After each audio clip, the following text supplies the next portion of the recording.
Hello everyone, welcome back to my channel. जैसा कि इस बार 2026 में बिहार बोर्ड से जो भी बच्चे पास हुए हैं उसके लिए बिहार सरकार जो है मेधा सॉफ्ट के माध्यम से इंटर और मैट्रिक के विद्यार्थी के लिए यानी क्लास 10th और क्लास 12th के विद्यार्थी जो इस बार पास हुए हैं उन सभी विद्यार्थी के लिए स्कॉलरशिप का जो डेट है वो जारी कर दिया है। कहाँ से भरना है फॉर्म, आज हम इस वीडियो में बताएंगे कि आपको कहाँ से फॉर्म भरना है, कौन कौन सा डॉक्यूमेंट लगने वाला है। साथ ही साथ आज हम बताएंगे कि क्या ऐसी गलतियां हैं जिसको आपको करने से आपको नुकसान हो सकता है, आपका पैसा नहीं आएगा आपके अकाउंट में।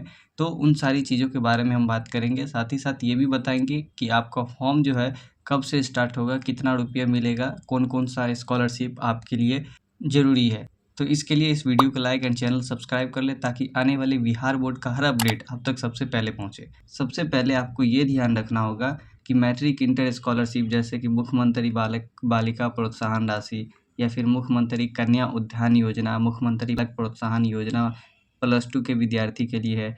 फिर उसी तरह से मुख्यमंत्री मेधावृत्ति योजना अनुसूचित जाति एवं अनुसूचित जनजाति प्रथम एवं द्वितीय श्रेणी बालिकाओं के लिए यानी फर्स्ट डिवीजन और सेकंड डिवीजन विद्यार्थी के लिए तीनों का सेक्शन अलग अलग होता है। जैसा कि क्लास 10th के लड़कों और लड़की दोनों के लिए ये लिंक होता है, 12th वाले के लिए ये लिंक होता है और अनुसूचित जनजाति अनुसूचित जाति के लिए ये लिंक होता है। इस लिंक से आपको भरना है। अभी 25 मई से आपका जो है वो लिंक एक्टिव हो जाएगा। यहाँ पे 2026 का लिख के आ जाएगा इन तीनों में।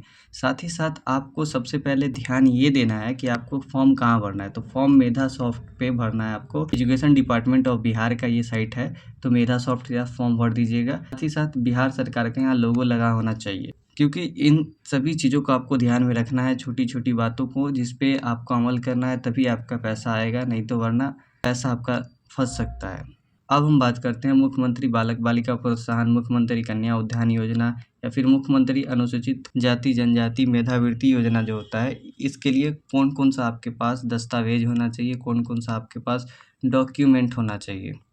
एक बार आपको ये फिर जान लेना बेहतर होगा कि बिहार बोर्ड से जो मैट्रिक इंटर 2026 में पास किए हैं उन सभी विद्यार्थियों के लिए लिंक एक्टिव कर दिया जाएगा 25 मई से, और वहां से वो स्कॉलरशिप का फॉर्म भर सकते हैं। मैट्रिक की बात की जाए तो अगर मैट्रिक में आप फर्स्ट डिवीज़न की हैं तो आपको 10,000 रुपये मिलेगा। साथ ही साथ अगर आप SC ST हैं और सेकेंड डिवीज़न की हैं तो आपको 8,000 रुपये मिलेगा। आपको फॉर्म भरना पड़ेगा इसके लिए बशर्ते।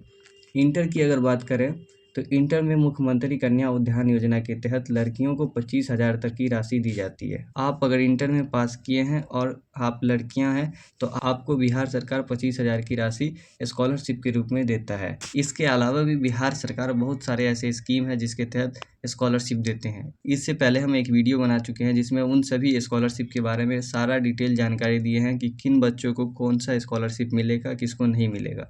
तो सारी डिटेल हम बता चुके हैं। अब चलते हैं कि डॉक्यूमेंट जो है आपको कौन कौन सा लगना अनिवार्य है। आपको पहले ही डॉक्यूमेंट तैयार कर लेना है ताकि कोई भी दिक्कत आपको नहीं हो फॉर्म भरने टाइम।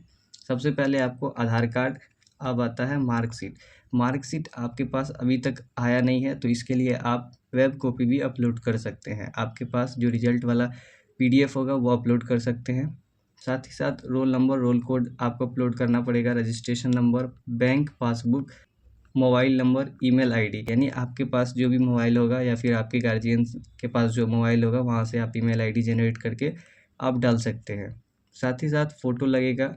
कास्ट सर्टिफिकेट, अगर आप किसी स्पेशल कैटेगरी जैसे SC ST OBC से बिलोंग कर रहे हैं तो आपके लिए ये ज़रूरी है कि आप कास्ट सर्टिफिकेट बना के रख लेंगे ताकि दिक्कत ना हो। उसके साथ ही इनकम सर्टिफिकेट, साथ ही साथ एक होता है अनमेरिड सर्टिफिकेट। तो बिहार सरकार हर साल नोटिस जारी करता है कि अनमेरिड सर्टिफिकेट जो है ये कंपलसरी है, लेकिन बहुत सारे बच्चे जो होते हैं ये अनमेरिड सर्टिफिकेट नहीं बनाते हैं और अनमेरिड सर्टिफिकेट नहीं बनाने के बावजूद भी उसका पैसा आ जाता है। तो ये कंपलसरी नहीं है, लेकिन अगर बना लीजिएगा तो बेहतर होगा।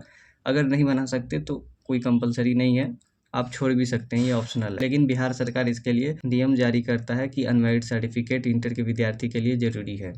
अब आते हैं सबसे ज़रूरी और सबसे इम्पोर्टेंट बात पे कि अगर आप इन कामों को नहीं करते हैं, अगर आप इस चीज़ को नहीं फॉलो करते हैं तो आपका पैसा 100% रुक सकता है। तो क्या है ऐसी चीज़ या क्या है ऐसी गलतियाँ जिसको आपको करने से आपको नुकसान हो सकता है। तो सबसे पहले आधार कार्ड और बैंक लिंक होना चाहिए। आपका जो है बैंक जो है आधार कार्ड से लिंक होना चाहिए, यानी आपका जो अकाउंट है वो आधार से क्या होना चाहिए, वो आधार से सीडेड होना चाहिए, यानी सरकारी पैसा आपका उसी अकाउंट में आना चाहिए। दूसरा है बैंक अकाउंट छात्र या छात्रा का खुद का होना चाहिए। लड़कों या लड़कियों का जो बैंक अकाउंट है, जो विद्यार्थी है जिसका फॉर्म भरिएगा आप, उसी का अकाउंट होना चाहिए, उसी के नाम पे। साथ ही साथ आपको तीसरा पॉइंट में दिया गया है नाम, डेट ऑफ बर्थ, आधार या बैंक डिटेल सभी डॉक्यूमेंट सेम रखें। पाँचवा पॉइंट है कि आपको जो फॉर्म भरना है वो मेधा सॉफ्ट के पोर्टल पे ही जाके फॉर्म भरना है। ये सरकारी साइट है और यहीं से आपको फॉर्म भरना होगा। छठा पॉइंट जो है आपको ये है कि सभी डिटेल जो है आपको सही भरना है, तभी आपका जो पेमेंट है वो आएगा। तो फाइनली दोस्तों आपको समझ में आ गया होगा कि कौन कौन सा डॉक्यूमेंट जो है आपको लगने वाला है, कौन कौन सा दस्तावेज जो है आपको लगने वाला है। साथ ही साथ हमने ये भी बताया कि कौन कौन सा ऐसा काम है जिसको आपको नहीं करना है, तभी आपका पैसा अकाउंट में आएगा। क्योंकि जो स्कॉलरशिप का पैसा होता है, इसमें अगर एक भी आप गलती कर देते हैं तो आपका पैसा रुक सकता है। इसलिए आप इन सभी चीज़ों को फॉलो करें, अमल करें, ताकि आपका कोई भी मिस्टेक ना हो, आपका पैसा सबसे पहले आ जाए। इस तरह के इन्फॉर्मेटिव वीडियो के लिए चैनल सब्सक्राइब, वीडियो को लाइक कर दें, ताकि आने वाली सभी अपडेट, बिहार बोर्ड का, स्कॉलरशिप का सभी अपडेट आपके पास सबसे पहले पहुँचे। Thank you, take care, bye.